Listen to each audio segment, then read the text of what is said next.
I'm in trouble, I'm an addict, I'm addicted to this girl. She's got my heart tied in a knot and my stomach in a whirl. But even worse, I can't stop calling her. She's all I want and more. I mean, damn, what's not to adore? I've been playing too much guitar, I've been listening to jazz. I call so many times, I swear she's going mad. And that cellular will be the death. Hindi ito food review. Sige, tingnan nyo. Marinate muna natin yung chicken for at least 24 hours. Guys, the longer the better. That's what she said. Next, sa isang pot, lagay lang natin ng water. Then, lagay natin lahat ng aromatics and seasoning. Di ko na isa-isahin kasi nakasulat naman. This will act as the poaching liquid for our chicken.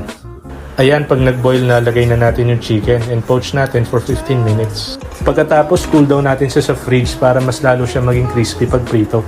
Sa pagprito naman, ang kwento sa akin nung dati kong katrabaho na ex-crew ng Max, ganito daw ang pagprito nila ng chicken.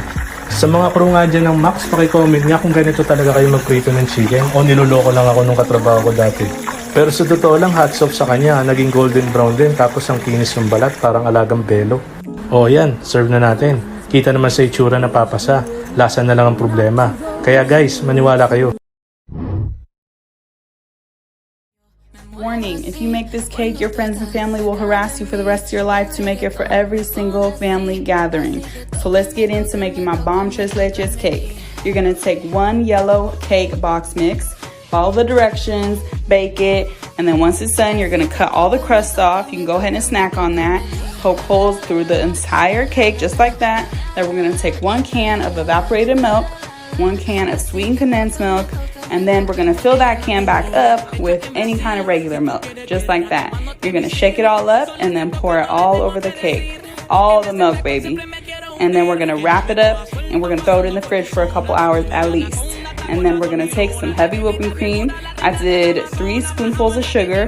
Do it to your liking, more or less, and then whip it on up.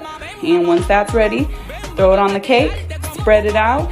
I cut up some strawberries, fire, and boom, that's it. Easy dinners for when I don't feel like cooking, but I have a family to feed, maybe part 1. This is extremely simple. I'm just gonna take a chicken breast, cut it in half, season it really well. I use salt, pepper, onion and garlic powder, paprika, Cajun seasoning, parsley, do both sides. Spray a little oil into your air fryer. Then we're gonna cook this chicken at 370 Fahrenheit for about 12 minutes. When it's halfway through, we're gonna pause and take our chicken out so that we can flip it over, then return it to the air fryer so it can continue to cook until it's no longer pink. So what am I gonna do with this chicken? Well, you can either just serve it like this, you can put it on a salad. Look at that, beautiful. I'm gonna turn it into a wrap. I have a warmed extra large tortilla. I'm gonna put some lettuce. My chicken, I put Frank's wing sauce on it, red onion, ranch, and cheddar cheese. I suck at rolling these things up, but hey, I do my best. And then I didn't feel like dirtying any more dishes than I already have. So this is gonna go right back in that air fryer. Didn't even clean it, it's cool. And put it back in for just 2 or 3 minutes or until your shell is crispy. And that is how I make. Have you ever tried eggs en cocotte? These custardy eggs are baked inside of a ramekin with cream and Boursin cheese. They're super easy to make, let me show you how. First, grab a couple ramekins and line the inside with butter. And then next you're going to crack in 1 to 2 eggs into each one. And then on top of the eggs, you're going to crumble some Boursin cheese, which is just a very creamy, fresh cheese that has herbs and garlic in it. Last, you're going to add a little bit of cream and then pop the lids on your ramekins or cover them with foil if you don't have lids. And then we're going to make a bain-marie or water bath. This helps the eggs cook very gently, more like a custard. Pop the ramekins into a baking dish and then pour boiling water 2/3 of the way up the sides of the ramekins. While the eggs are baking, toast some bread and butter for dipping. Season your eggs with salt and pepper and chives. And dig in. Full recipe is on the blog, link in bio.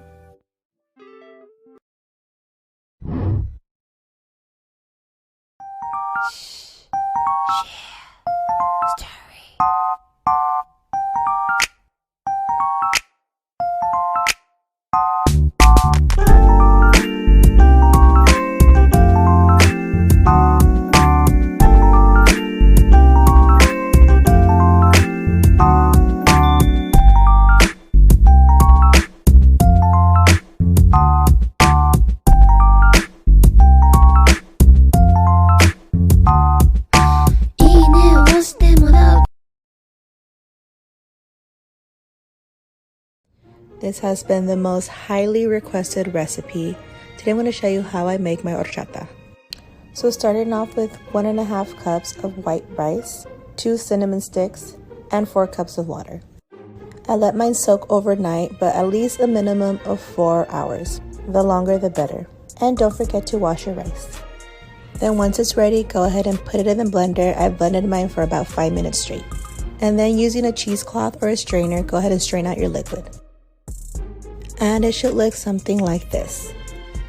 Now go ahead and put it back in the blender. I'm now adding a 14-ounce can of lechera, also known as sweetened condensed milk, and a 12-ounce can of evaporated milk.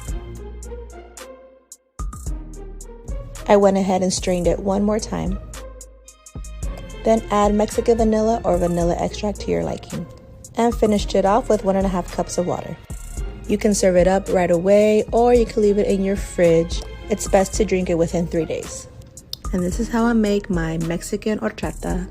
Hopefully you guys like this recipe. If you're on any sort of diet, just get out of here while you still can. I don't even want to waste your time with this one. You're going to melt 1 stick of butter and add about 8 to 10 cloves of garlic to it. Then you're going to add about a cup of cream and 4 ounces of room temperature cream cheese. Stir that in until the cream cheese melts. I went a little heavy with the parm. You're only supposed to add a 1/2 cup, but it just felt like the right thing to do at the time. Then season it with salt, pepper, and garlic powder. Stir that in, add a little bit of pasta water, and in goes 1 pound of fettuccine. I'm not even slightly exaggerating when I tell you this is the best fettuccine Alfredo you will ever have.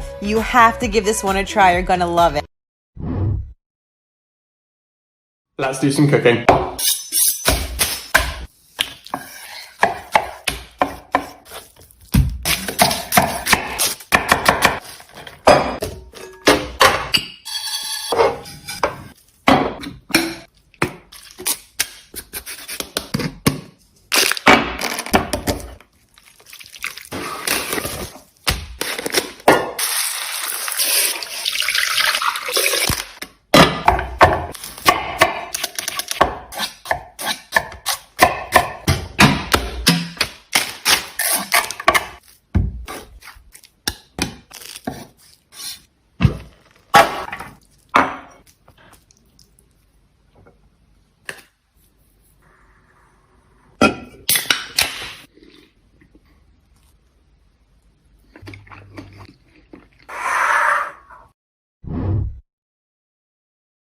عايزه اوريكم ريسيبي الباستا بناكلها كتير في البيت. بجد بصوا شكلها تحفه ازاي، وبجد ما ينفعش تفوتوها. يلا بينا نبتدي.